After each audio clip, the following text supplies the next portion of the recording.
Não resta a menor dúvida de se tratar de um vídeo impressionante. Assista até o final e vai entender de onde eu tirei essa conclusão. Ele nos coloca diante de certas opções de vida, escolhas, valores, o que realmente vale a pena. Eu sei, é algo muito pessoal, cada um terá a sua opinião. Alguns dirão que ele estava certo, outros que ele jogou a vida fora em troca de nada.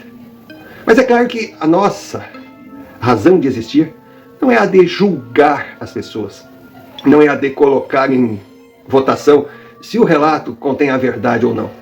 É apenas para colocar experiências vividas por pessoas iguais a mim, iguais a você. Então vamos ao relato e prestem muita atenção nos caminhos que a vida pode nos levar.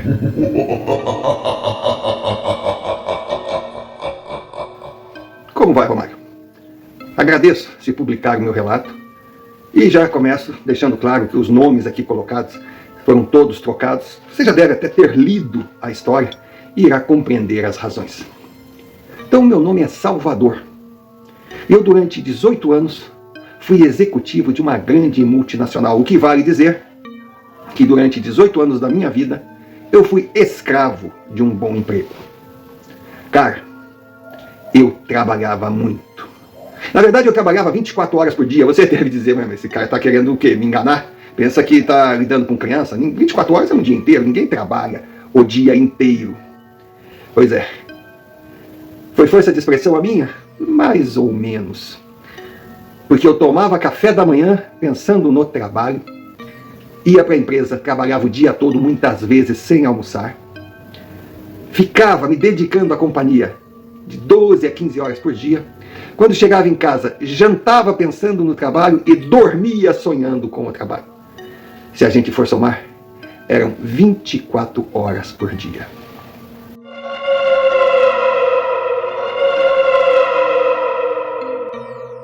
Até nas necessidades fisiológicas, o trabalho estava presente. Principalmente na hora de fazer a minha higiene, porque quando eu olhava o papel, eu via a cara do meu chefe.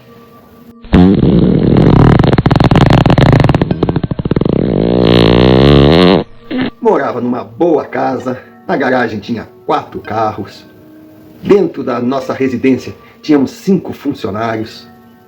Era uma vida que todos desejariam ter. Normalmente trabalhava com o carro da empresa, muitas vezes com um motorista particular para não ter que me preocupar em perder tempo em estacionar o carro. E não raramente de helicóptero, de um lado para outro de São Paulo. Era uma vida corrida, grandes decisões a gente não podia errar. Mas para vocês terem uma noção do que foi a minha vida, no meu casamento, eu tive uma surpresa. A empresa me deu 30 dias de férias, de lua de mel. Eu quase entrei em estado de choque.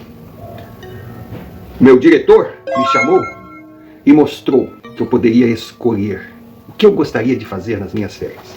Pois bem, a minha escolha foi subir os Estados Unidos, tudo pela costa oeste, começando em Los Angeles, na Califórnia, e seguindo em direção a São Francisco, Las Vegas, Houston, tendo direito até de trafegar pela histórica Rota 66, pelo Vale do Rio Mississippi e o Velho Oeste, que tanto encantou a infância de todos nós.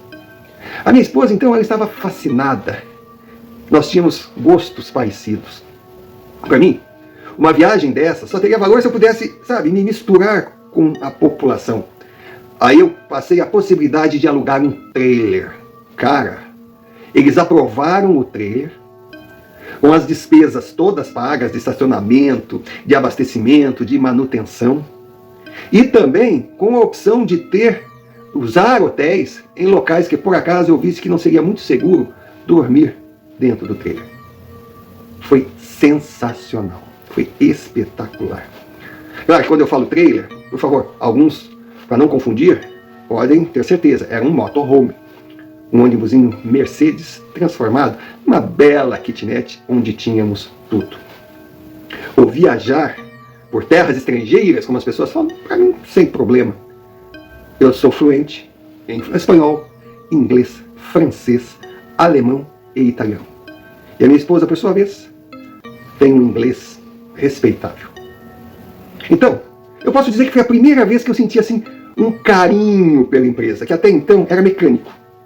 Eu dava a minha vida em troca do dinheiro que eles pagavam. Aí casamos, uma festa linda, para poucos convidados, porque assim era a vontade da minha esposa. Casamos no sábado, no domingo embarcamos para Los Angeles e começamos a nossa viagem. Fomos até o estado de Washington, sempre beirando o lado oeste do Pacífico. Não chegamos a entrar no Canadá. Essa viagem já tínhamos combinado para ser a próxima. Aí só seguimos por Buffalo para conhecer Niagara Falls. Chegamos a Boston, descemos a Nova York e de Nova York, já na costa leste, o plano era voltar para o Brasil. Tudo certo, tudo maravilhoso. Casamento no sábado, embarque no domingo, chegada a Los Angeles, 3 dias em Los Angeles e veio a ligação. Um problema sério surgiu, eu tinha que abortar a viagem. Na hora eu pensei em dar 1000 respostas quando eu olhava a carinha decepcionada da minha esposa. A única que me veio foi, sim senhor. Interrompi minha viagem, interrompi a minha lua de mel para resolver um problema na empresa. Mas prometi à minha esposa que nós, em outra oportunidade, iríamos concretizar a viagem. Foi mais uma promessa que eu fiz para ela e não cumpri. Aí quando eu voltei e descobri qual era o problema, olha, eu não quero exagerar, mas com uma boa assessoria, até um auxiliar de escritório resolveria, solucionaria a questão. Mas não. Não sei se por maldade, ou se dentro do mecânico, que aquilo era algo para eu resolver, eles simplesmente destruíram um sonho de um casal que estava começando a sua vida a dois. Quando lembro daquela fase, eu juro, eu não acredito que eu consegui deixar de viver para me dedicar dessa forma insana ao trabalho. Tudo bem, eu tinha um ótimo salário, mas era muito dinheiro. Só que esse dinheiro era aproveitado pela minha mulher e o seu namorado. É isso mesmo que você ouviu. Foi o prêmio que eu ganhei por esquecer que tinha uma família. Claro, quando eu soube, meu orgulho de macho falou mais alto. Eu me sentia injustiçado. Afinal, na minha cabeça, todo o sacrifício feito era pensando nela e nossos filhos. Hoje eu sei que eu estava errado, pois nem ela, nem as crianças me cobravam dinheiro. Ela só queria um marido. E os meus filhos, a presença de um pai. Por mais que eu gostasse e admirasse a minha esposa, quando eu soube da existência do outro, claro, pedi o divórcio. Pedi o divórcio, fui morar sozinho, num apartamento menor, mas também não pequenininho. Nunca deixei faltar nada para ela e para meus filhos, mas continuei naquele ritmo. Detalhe, além das 24 horas trabalhadas, tinha também o café, o uísque que o meu corpo podia consumir e, logicamente, 3 maços de cigarro por dia. Eu era um homem forte na época, saudável, mas não há organismo que resista. E eu tive um infarto. Aos 40 anos, uma idade complicada para ter esse tipo de problema de saúde, eu consegui sobreviver, mas encarei uma UTI pesada. A UTI eu dividia com 2 colegas de drama. O seu Geraldo, um homem já com seus 70 anos, que vinha lutando contra um câncer há vários meses e que infelizmente perdeu a luta. Perdeu para a doença. E foi muito triste ver o seu Geraldo sair daquela UTI direto para o necrotério. E do outro lado, tinha uma menina, devia ter uns 19 anos, a Rejane. Era miudinha. Não posso nem precisar se ela era bonitinha, como é que era, porque ela estava muito pálida, magrinha. Ela ficou um tempo na UTI. Aos poucos nós dois fomos nos recuperando.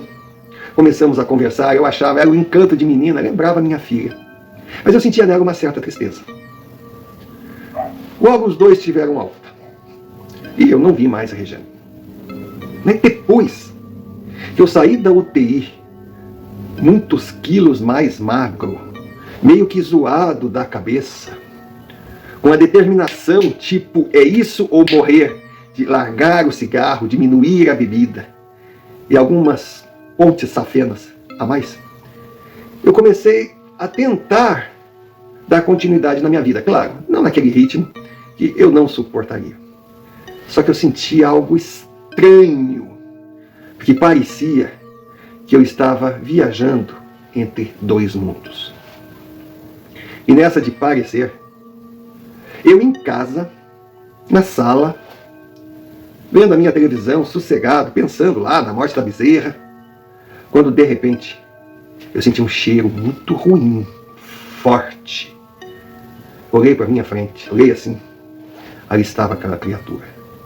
Um homem, todo de preto, e uma corda no pescoço, dizendo apenas: me tire daqui, me tire daqui.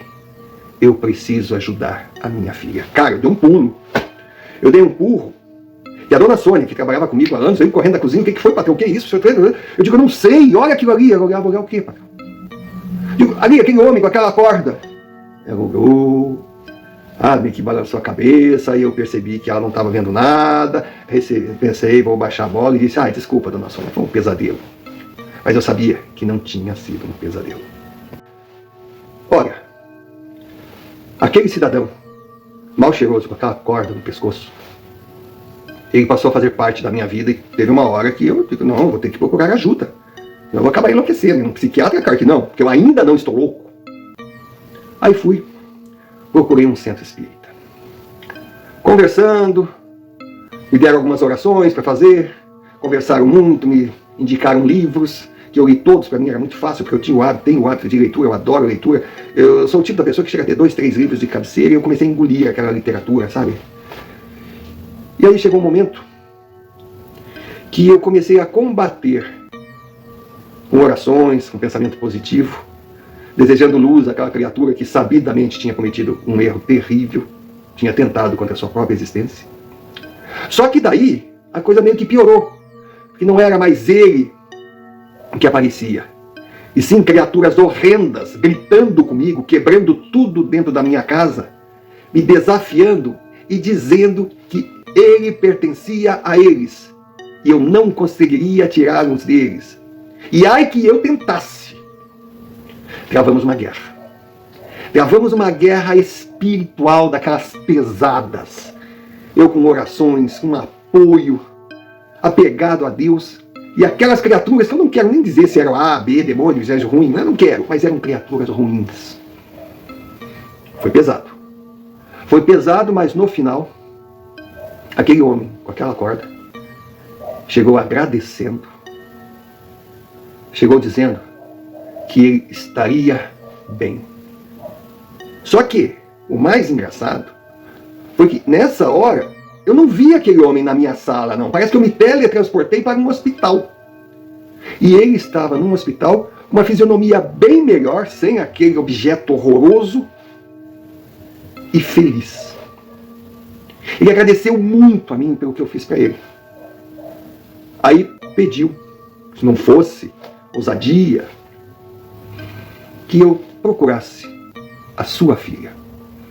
E claro, que a sua filha era a menina que dividiu o UTI comigo. Não foi difícil de encontrá-la, fui no hospital, peguei o seu endereço, fui visitá-la. Ela era, segundo consta, uma menina de bem com a vida, uma menina feliz. Uma menina que ela irradiava luz. E ela tinha 2 ídolos. Era Deus no céu e o Pai na terra. E depois que o seu pai deu aquele passo em falso, ela perdeu o encanto pela vida, ela se sentiu decepcionada por ele, independente dos problemas que tinha, não confiou nela para pedir ajuda e principalmente não pensou nela de como seria a sua vida se ele partisse. Aí, claro, ela entrou numa depressão profunda, largou a vida, porque a vida perdera sentido para ela. Aí se misturou com gente que não devia, bebida, drogas, foi acabar na UTI. Quando eu cheguei na casa dela, eu já havia ligado, comunicando que ia fazer a visita. A mãe dela abriu a porta, eu fui até o quarto, ela olhou para mim deu um sorriso, me abraçou com força e disse: fico feliz que seja o senhor. Aí eu meio que não entendi. Depois, a mãe dela me explicou que ela havia falado que tinha recebido a visita do pai, que o pai garantiu que estava bem, que se livrou da prisão que atormentava a sua existência, estava se recuperando, ia seguir o seu caminho, mas que não conseguiria ser feliz se não tivesse certeza absoluta que ela estava bem. Que ela tinha toda a razão em pensar que ele não considerou o seu sofrimento ao cometer aquele ato. Ela estava certa. Ele pediu 1 milhão de desculpas, disse que estava fora de si, e disse uma frase até forte, mas que tem sentido. Filha, uma pessoa que abre mão da própria vida não tem condições espirituais de pensar em mais ninguém, mesmo que esse mais ninguém seja você, que é a pessoa mais importante na minha vida. Mas ele deixou claro que ela receberia a visita de um amigo, de um homem que ela poderia confiar, que seria a mão forte em sua vida, que não ocuparia o seu lugar de pai, mas seria alguém que ela teria como uma tábua de salvação. Cara, eu fiquei meio paranoico. Eu digo, poxa, por que eu? Porque eu estava ali na UTI? Por que eu?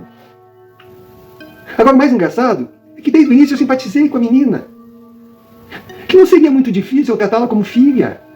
Parecia que ela era a minha filha. Até procurei no centro saber se essa menina, por acaso, em outras vidas, não foi minha filha, não foi minha mãe, enfim, não foi uma pessoa que fizesse parte do meu existir.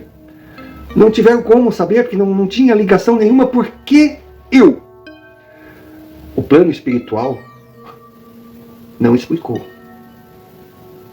Mas a vida aqui na Terra me deu a resposta.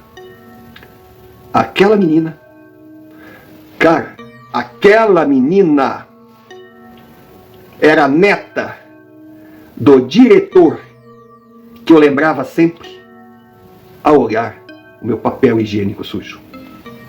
O velho diretor que me tratava como um pano descartável que se jogava no canto e se pegava só quando precisava, logo aposentou e eu assumi as suas funções. Parece que com o andar da carruagem ele encontrou dificuldades de adaptação numa vida sedentária ou não tão corrida e foi encontrado morto na sala da sua bela sede na fazenda que montou no interior de São Paulo. Mas foi morte natural. Mas ali, diante daquela menina, como num passe de mágica, aquele velho e eu nos tornamos irmãos de sangue ruim, de 2 homens que jogaram a vida fora, trocaram a vida, o que realmente vale, por trabalhar, se dedicar a uma empresa e acumular fortuna. E de alguma forma, ele destruiu a família dele. Primeiro, seus filhos, e no efeito dominó, a sua neta. E estava ali, pedindo, não mandando, pedindo para que eu desse uma chance ao filho dele de seguir a sua caminhada. E aí, claro, na sequência natural, ele também queria descansar em paz. Cara, na hora, eu fiz, sabe, aquele réu confesso, aquele meia-culpa, e voltei para o dia que foi consumada a decisão do divórcio, que eu estava diante da minha esposa. E ela confessou que o casamento acabou, que o seu encanto, a sua ilusão, acabaram no dia que eu recebi a ligação na nossa lua de mel, que eu deveria voltar para São Paulo e interromper um sonho. Ela disse que sabia que tinha casado com um diretor que dedicava a vida ao trabalho e a proposta ao me aceitar como marido seria ser parceira e não um peso, não um estorvo. Então, ela me dava toda a razão no decidir voltar, porque aquela era a minha vida. Mas o que ela não me perdoou nunca foi que eu não tive a capacidade de perguntar para ela o que eu faço. E ela tinha razão, não era a minha lua de mel, não era o meu sonho, não era a minha vida. Era a nossa lua de mel, o nosso sonho, a nossa vida. E com aquela tomada de decisão unilateral, ficou claro para ela que seria apenas uma peça no jogo que eu chamava de administrar uma vida. Cara, que coisa! Como a gente leva anos errando em uma fração de segundos, todos os erros a vida se incumbe de jogar na nossa cara. Mas o que eu estava aprendendo naquele momento, no dia do divórcio, com certeza, eu não tive a sensibilidade de entender. E acabei decepcionando-a ainda mais.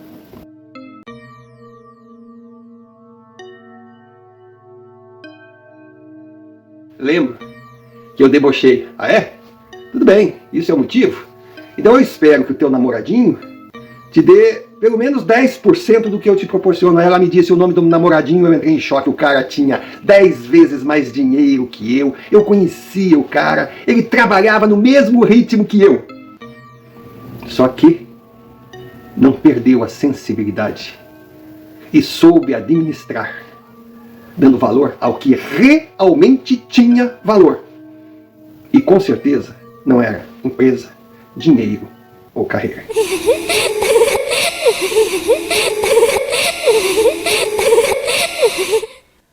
Impossível reescrever a história.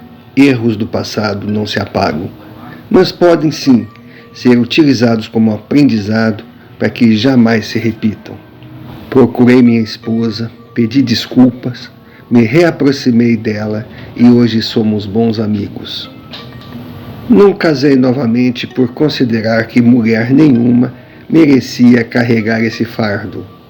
Vivo rodeado de funcionários leais que cuidam de mim e dedico 24 horas por dia a meus 4 netos. 3 filhos dos meus 2 filhos biológicos e 1 filho de Rejane, a minha adorada filha adotiva, menina que conheci na UTI e que trouxe luz e sentido à minha vida.